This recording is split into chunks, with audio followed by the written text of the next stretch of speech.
Hello and welcome to episode 2 of my databack tutorial. So in this episode I'm going to be going over some basic data pack stuff that you can do. This episode I'm just going to do recipes for crafting.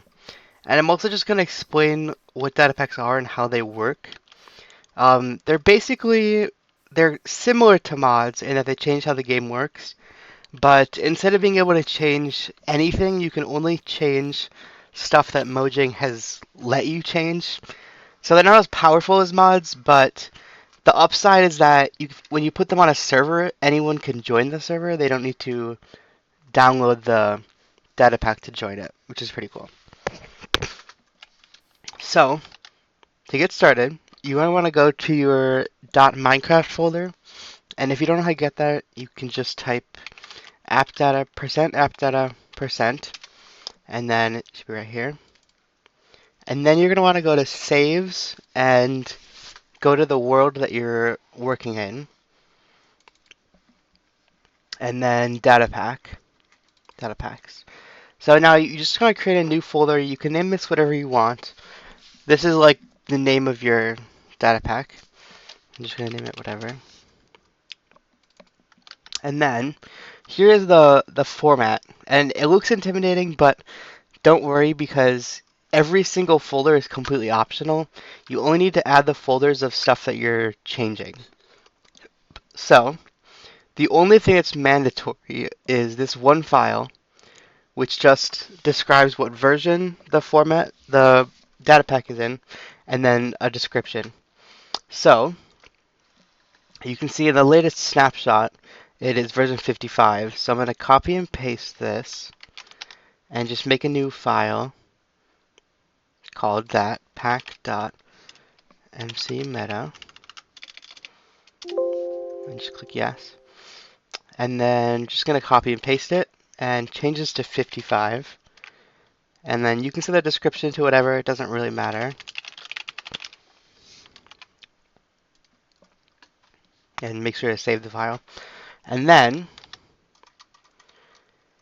I'm going to do a recipe today. So recipe is this folder inside of the folder called data. So just make a new folder called data. Inside that is the namespace folder. Namespace is like when you give yourself an item, this is the namespace, Minecraft. So for yours, you can set it to whatever you want. So it doesn't really matter, but you just have to remember it. So I'm going to just call it tutorial as well. And then we just need the recipe folder. So make a new folder again. There we go. And then you can create the file yourself. It's a JSON file, but JSON files are kind of annoying to type because if you mess up any characters, it just won't work and it won't give you an error either. So I'm going to show you this very good website, misode.github.io. It basically has everything you would ever need for making a data pack. So I'm going to be using it a lot in this series. So this one we just want recipe, which you can find just by going to all generators. You can search for them. And make sure you set it to the latest version, because it is a bit different in each version, otherwise it won't work. So I'm going to make an example item. I'm going to make a custom crafting recipe for a netherite ingot. So we want crafting shaped is just like its specific shape. Shapeless is like golden nuggets. You can just put it anywhere and it'll give you the result. There's lots of other special ones. There's some special crafting ones, which I won't get into in this. Crafting transmute, though, is pretty useful. It's for like dyeing shulker boxes. So it'll keep the value, like and all the items inside the shulker box and just change the color, which is pretty cool. I might get into that in a more second tutorial. But we just want crafting shaped. Category is which one of these categories it shows up in the recipe book. So I'm going to just set it to miscellaneous. And group is, some of these you can see have multiple. So if you wanted to do that, you could set a group I think you can just name it whatever, or you can add it to an existing group. So the pattern is what we want here, and there's 3 rows. So I'm going to make it diamond with coal in the center. So you can't put the blocks here, you just need to put characters. So I'm going to do A for diamond and B for coal. And then to tell the game what those characters mean, you need them in the key. So you're going to do an A and then press plus, and then B and press plus. And then remember A is diamond, and B is coal.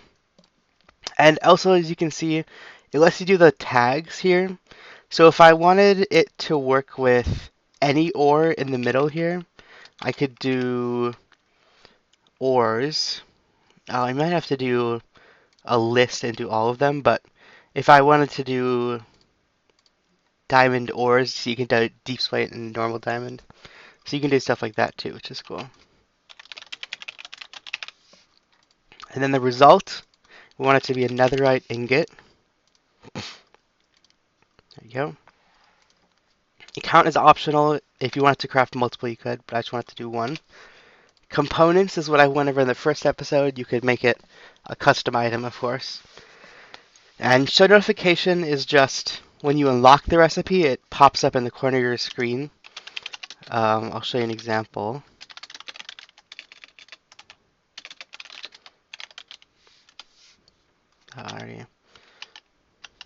Like this.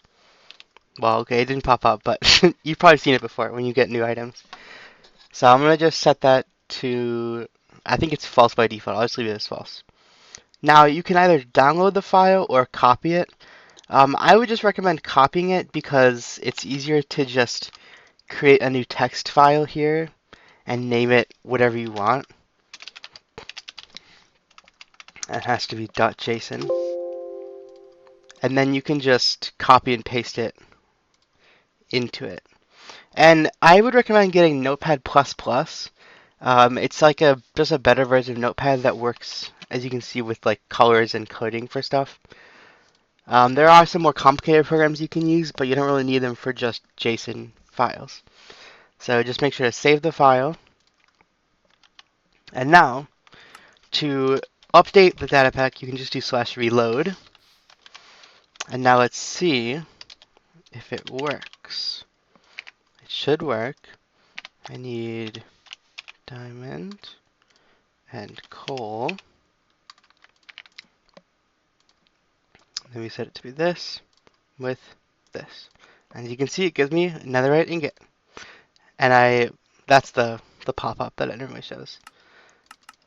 And let's see if it shows up here. Yeah, it does show up here. You can see the crafting recipe, and there we go. So yeah, that is episode 2, custom crafting recipes.